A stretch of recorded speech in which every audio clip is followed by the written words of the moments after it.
कुली का trailer release कर दिया गया है। इस ट्रेलर को देखकर कुछ लोग कह रहे हैं कि ये वार 2 का रिकॉर्ड एक पल में तोड़ देगी, और वहीं कुछ लोगों का कहना है जिस तरह से वार 2 के ट्रेलर ने हाइप दिया था उस तरह से ये हाइप नहीं दे पाई है। अगर मैं अपना ओपिनियन रखूं तो भाई साहब मैं इतना कहूंगा कि ट्रेलर ठीक ठाक है। जिस तरह से वार 2 का ट्रेलर हाइप दे रहा था उस तरह से ट्रेलर हाइप नहीं दे रहा है। वेल आपको मैं बता दूं कि लोकेश कनगराज इसका ट्रेलर कभी लाना ही नहीं चाहते थे। वो ट्रेलर तो इसलिए लाए ताकि जो मूवी का रिलीज डेट है वो कंफर्म हो चुके कि हम 14 अगस्त को ही अपनी मूवी ला रहे हैं। ट्रेलर आया है 3 मिनट 8 सेकंड के अंदर, बट इस ट्रेलर को देखकर ऐसी कोई हाइप नहीं आ रही जिससे हम इस मूवी के साथ कनेक्ट हो पाए। लेकिन जिसने इस ट्रेलर को रिलीज किया है वो है मूवियों का बाप लोकेश कनगराज।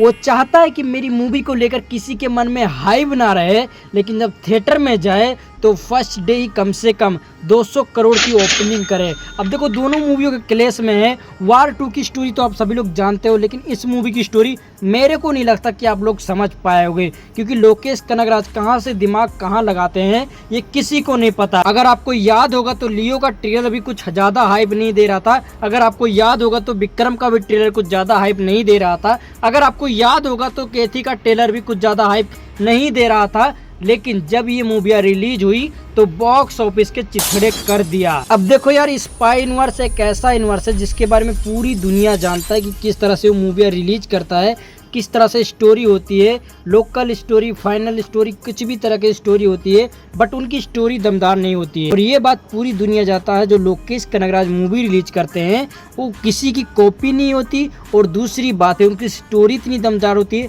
उसके एक्शन इतने दमदार होते हैं कि पब्लिक अपने आप जुड़ जाती है। और इस मूवी में रजनीकांत के कुछ फ्यूचर के बारे में भी दिखाया जाएगा, और ये एलसीओ से कनेक्ट है या नहीं कनेक्ट है I don't not idea, but trailer देख के घूस बम्ब तो अंदर से आ रहा है। लेकिन बात करें ट्रेलर की, बेटर ट्रेलर की, तो मेरे अकॉर्डिंग वार 2 का ट्रेलर बेटर था। लेकिन वार 2 का ट्रेलर बेटर तो था, लेकिन एक बात मैं आपको और बता दूं, अगर लोकेश कनगराज चाहते थे बेटर सीन डाल देते, लेकिन लोकेश कनगराज ने ऐसा नहीं, क्योंकि वो आपको थिएटर में सरप्राइज देना चाहते हैं। अब दोनों मूवियों में से कौन सी मूवी देखने जा रहे हो कमेंट में झगड़ा जरूर करना, और कौन सी मूवी बेटर है ये भी बताना।